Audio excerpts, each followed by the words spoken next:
So this is just a quick video going over a story that was suggested to me. I'm calling it Alice Munro's Secret. Now, Alice Munro is a writer, and two journalists, Deborah Dundas and Betsy Powell, wrote the story on a woman called Andrea Skinner, who is the daughter of Alice, who said that her stepdad, Gerald Fremlin, sexually abused her when she was 9. And she details how a mum stayed with him, even once she knew what had happened. Alice Munro has also won a Nobel Prize, so she's well known, she's well loved, and it was about now Alice is dead, and about a month after she died, Andrea, it came out that Andrea was saying publicly that her stepdad had abused her. Now, she told her mother in a letter when she was in her 20s, the stepdad wrote letters detailing the abuse, but somehow turned it around and blamed Andrea for the abuse. And within the family for nearly 50 years, there was silence, complete silence around the issue. It was completely brushed under the carpet. And this is something that happens a lot in families, especially when there's paedophiles and rapists within the family. They tend to try to keep it hush. I can imagine when, you know, someone famous is involved, it's even worse, because you've got that reputation to uphold. So Andrea actually had the courage time and time again to speak out and tell people what was happening, and nobody cared. Nobody wanted to know. I'd like to think it was because of the position of a mum, but like I said, this happens in families all around the world every day, and it's the same reaction. So I can't even say it's because of who Alice was, because it happens in families when someone famous isn't involved.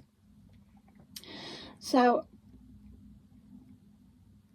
for years, Andrea had been reaching out to journalists in the media to try and tell her story, and nobody wanted the story. Nobody at all wanted it, because of who her mum was. And there was even a court case in 2005 with her stepdad, and it didn't get much coverage whatsoever. It was the journalists, like I said, at the Toronto Star they were based, and the editor actually approached Deborah at first and said, look, we want you to cover this case. And she basically said that, you know, at first she didn't want it. It involved sex abuse. It involved Alice. She didn't want it to affect any of her relationships with, you know, people in the media.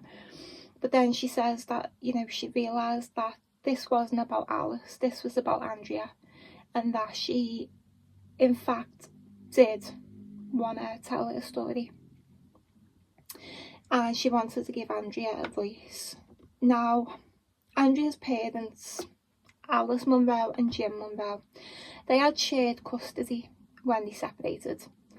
So Andrea would spend the school year with her dad Jim and the summer with her mum Alice.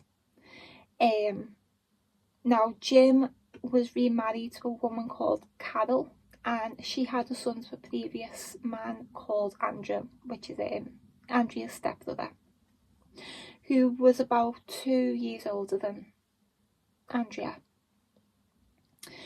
And then she would spend the summer with Alice and her husband Gerald Fremlin. known as Jerry. So her dad was based in Victoria and her mum was based in Ontario.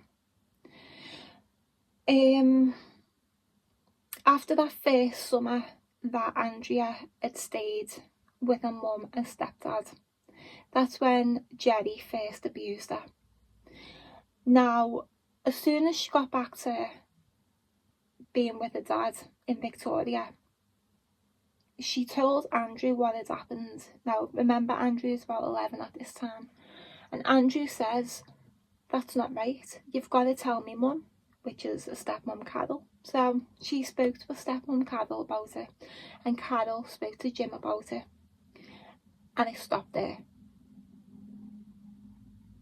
Jim never spoke to Andrea about it, and it never came up ever again.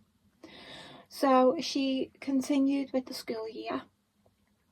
And then the next summer, when it came time for her to go and see her mum again, which she wanted, she wanted to go and see her mum. She wanted to spend the summer with her mum.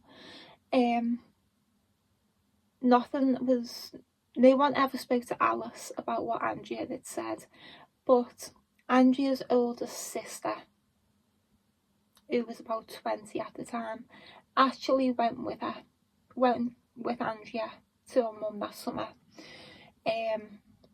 Just to try and run interference and make sure that no more abuse happens, which is just mad.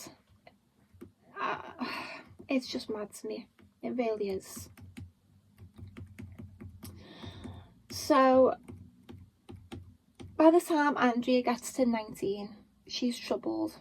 She's at university and she's really struggling. She drops out of university. She's suffering with bulimia to deal with life, and her mum even says to her, "I'm really concerned about you. I don't know why you're so troubled. You're so privileged. I don't know what your problem is."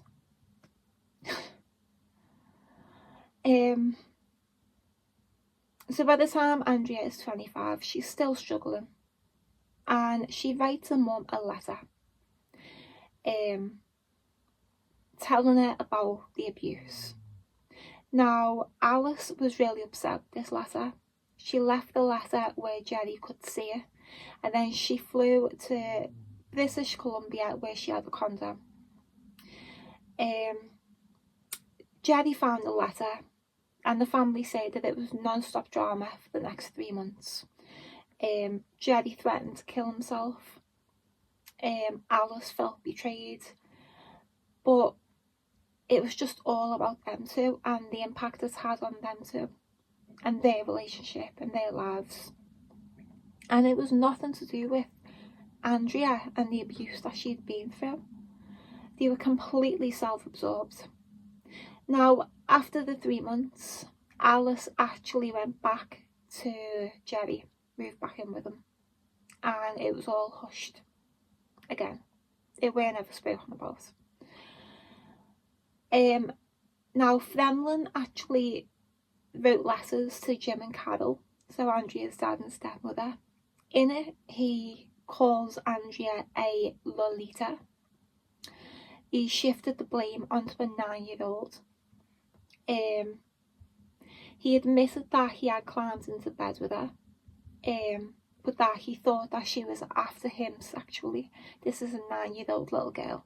This is so typical of a paedophile. In their head, they're running a completely delusional narrative that the child wants them. Whether they believe it or not, I don't know. I think some do, I think some use it as an excuse, I don't know. But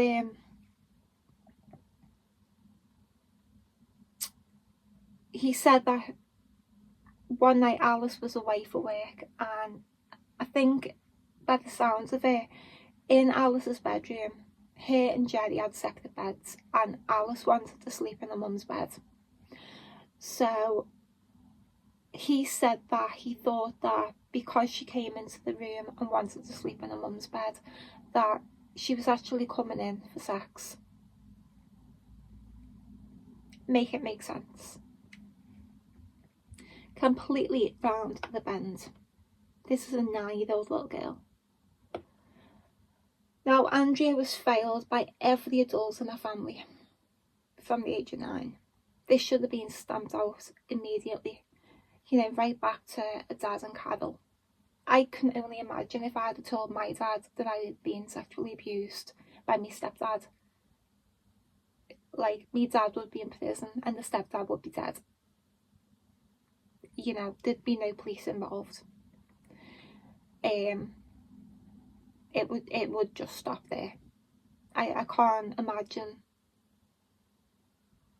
I know it was the 70s, but my God. Andrea then became pregnant with twins, and she said to her mum, I can't have Jerry around my kids. I don't want him anywhere near my kids. And the mum actually turned around, Alice Munro, turned round to her daughter who was raped. Well, actually, I don't know if it was rape, but sexually abused at the age of 9. She turns around and says, oh, well, that's a really big inconvenience to me because Jerry drives. What?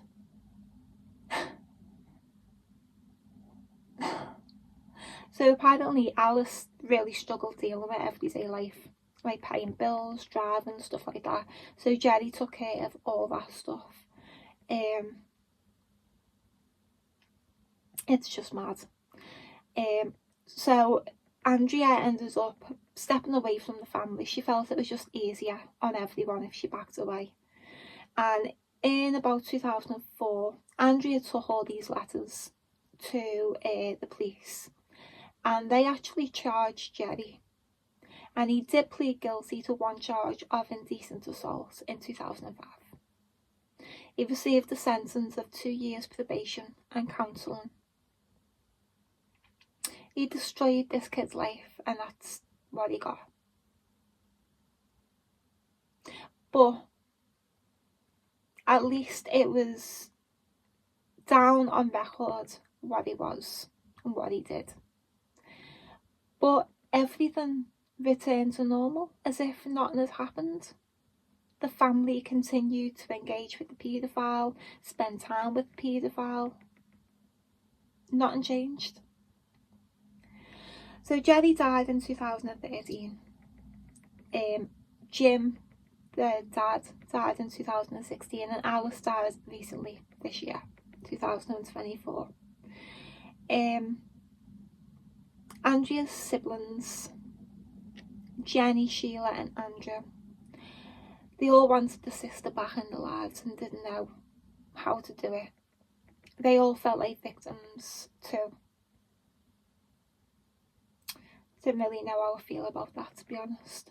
But they contacted a place in Toronto called the Gatehouse, and because they needed to get some sort of family therapy, and they began writing letters to Andrea, and it took a while, but Andrea ended up meeting up with them at the Gatehouse to try and work through all this. Now, Andrew said that he thought that this was all dealt with. Bear in mind, he was 11, and he just assumed that the adults in the family had dealt with it all. And he felt that Andrea had dealt with it too, because her life seemed to be on track. She was a mum now, and when Andrea said, I'm going to try going to the media again, they supported that wish. So what Andrea wanted from all this coming out into the public, she wanted to give other victims hope, that they would be believed and that there's help available. Like I said before, this is so common and happens so much, especially within families. She wanted to send a message to other victims that they're not alone. Like I said, I've never heard of this writer. Not my kind of sort of books that I read. It was suggested to me by a friend, Ari, who's actually got a YouTube channel called 50 Shades of Chest Pains, which I'll link down below if anyone wants to go and visit. I just can't believe, A, that this happened to Andrea, but B, that this happens at all. You know, these family secrets really, really, you carry so much guilt and shame, and it's not your guilt and shame to carry. But I hope Andrea has the best life going forward. I hope Jerry is rotting in hell.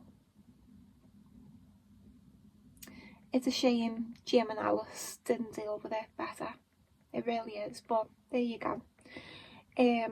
I'll see you in my next one. Bye.